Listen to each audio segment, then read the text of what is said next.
Hello everyone, and welcome to the video companion for the Talking Time Let's Play of Heavensward, Final Fantasy XIV. I'm McDole, and today we're challenging the first dungeon of the expansion, the level 51 dungeon, the Dusk Vigil. For this recording, I put together a team of free company mates and my husband in the same room with me serving as my healer. First of all, strictly speaking, this dungeon is optional content. If you could hear the air quotes in my voice, or if you read in the LP itself, you'll know that completing this dungeon is a part of one of the side quests that gives you an ether current as a reward. Meaning if you don't do this dungeon, then you won't be able to fly on mounts in the Western Kurthus Highlands. Right off the bat, you're going to see that having my healer in the same room makes it really easy to coordinate the usage of Dark Knight's invulnerability skill, Living Dead. I will confess that this was not the best way of using it, and that using it was actually a bit of a panic move given how late I activated it. The problem with Living Dead is that you could find yourself fighting against a pure healer's regeneration skills, gaining more in health than you're actually taking in damage. You'll see the timer on Living Dead activation get dangerously low, and immediately after it triggers and transitions to Walking Dead, my husband throws Benediction on me, immediately healing me for 100% of my max HP and clearing the Walking Dead status. You'll see a better example of this usage later in the dungeon, where a skilled White Mage will let Walking Dead persist for a bit to milk the invulnerability for as long as they can, putting out Benediction as late as possible. Kind of funny in a callback to Final Fantasy IV, where Dark Knights and White Mages work well together.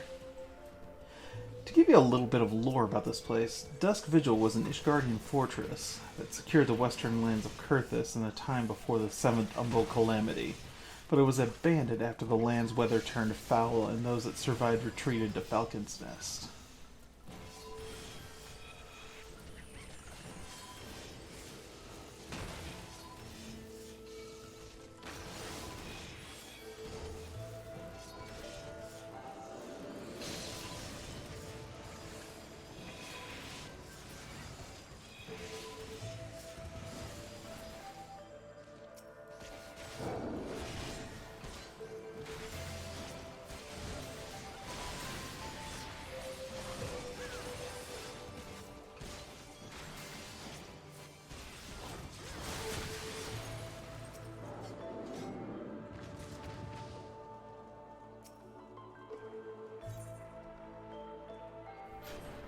The first boss you encounter here is the towering Oliphant, seemingly straight out of the Lord of the Rings.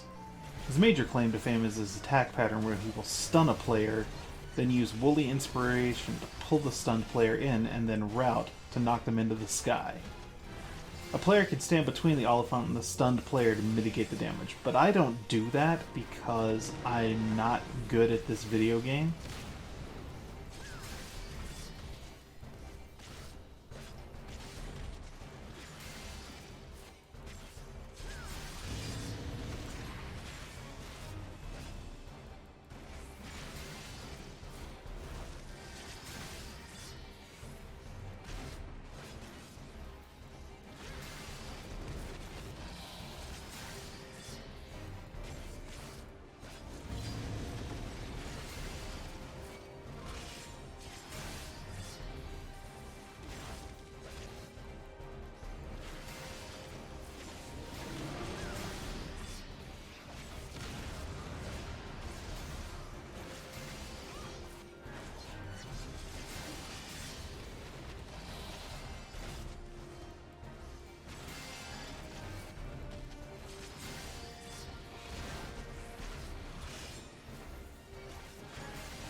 The reason why I feel confident that I can handle large pulls that I'm attempting here in this dungeon is a combination of factors, knowing the players that I'm working with and knowing that their gear is synchronized down to the absolute maximum strength it could possibly be at level 52, and also being able to verbally communicate with my healer.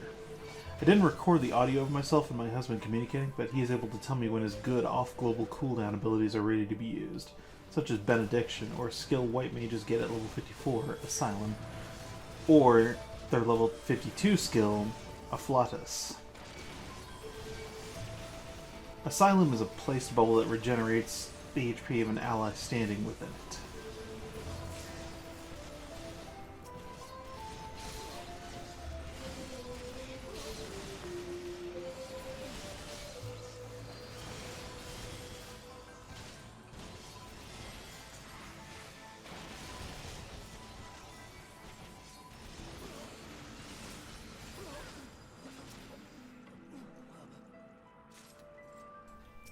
When opening this door, it's recommended that the tank do it, as there are enemies directly behind it that will aggro on whoever's closest when the door is opened.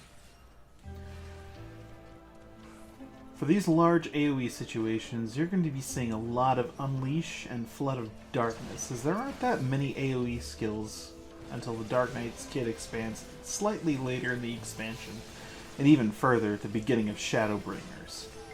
It does solid damage against 3 or more enemies, and the tank's passive threat gain on everything you hit means that you don't have to worry about enemies getting away from you.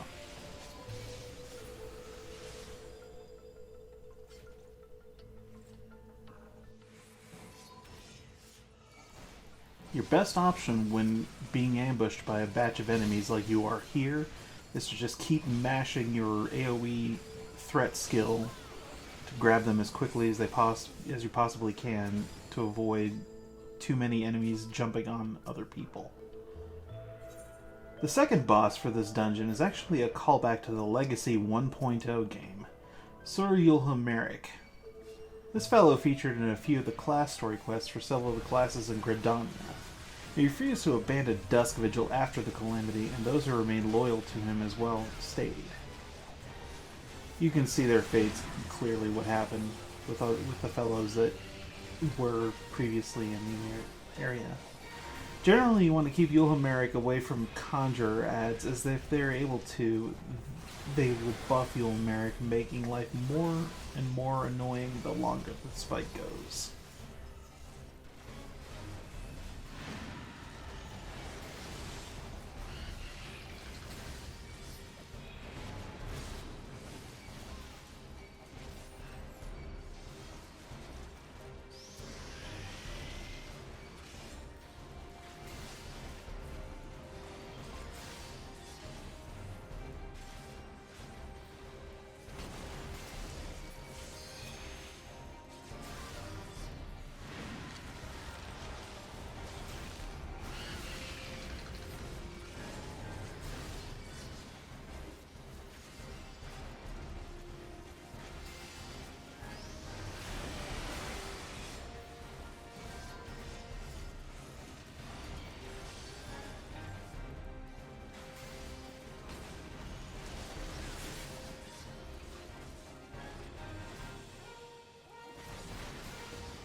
By this point, the developers have ironed out the intended structure of 4-player dungeons, that of Trash Packs Boss, Trash Packs Boss, Trash Packs Boss, so they decided the best way to distinguish the dungeons was to make them interesting and unique set pieces.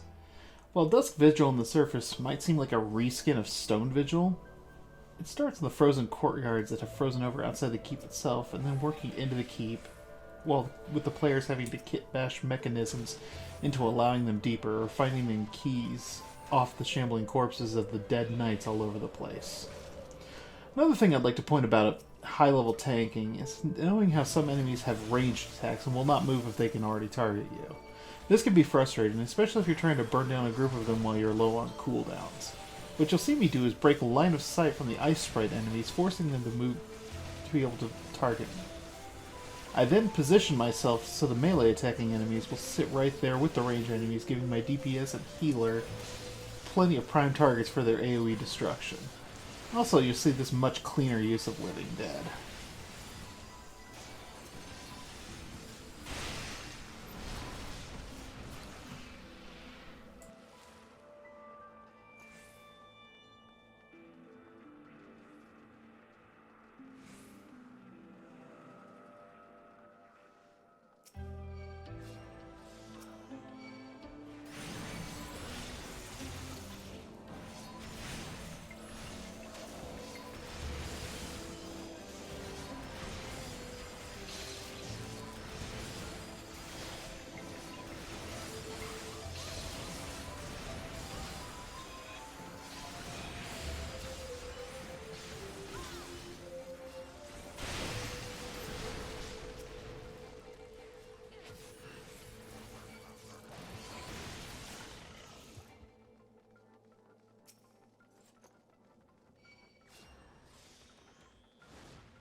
Finally, we found the valuable trinket that we were sent in here to find, as well as its guardian, Ophinicus.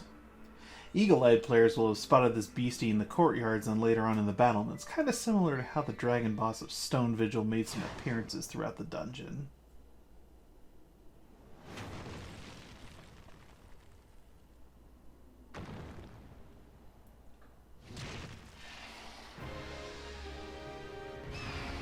But before I talk about this boss, can we just talk about this whole new boss theme, incorporating parts of the Ishgard Anthem leitmotif? It's called Ominous Prognostics. We'll have plenty of opportunities to hear it over the course of the whole expansion. Ophinicus' mechanics revolve around piles of rubble that appear at random places around the edge of the arena.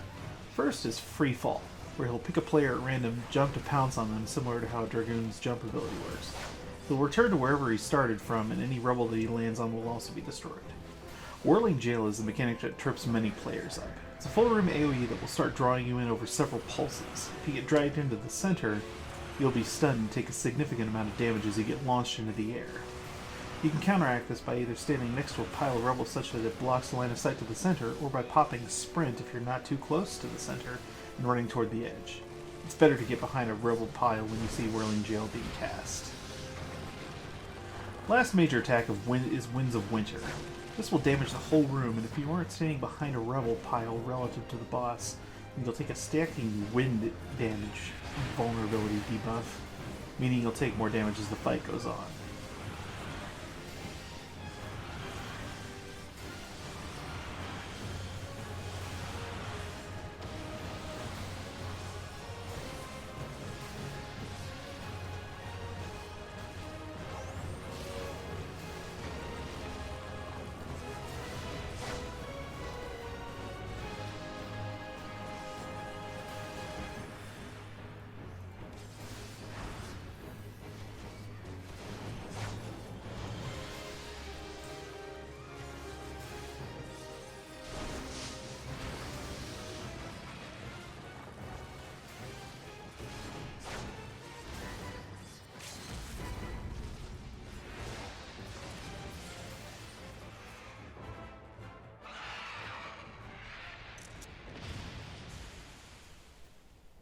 that's going to do it for this dungeon. I thank you very much for watching this video. The link to the main Let's Play is in the description below.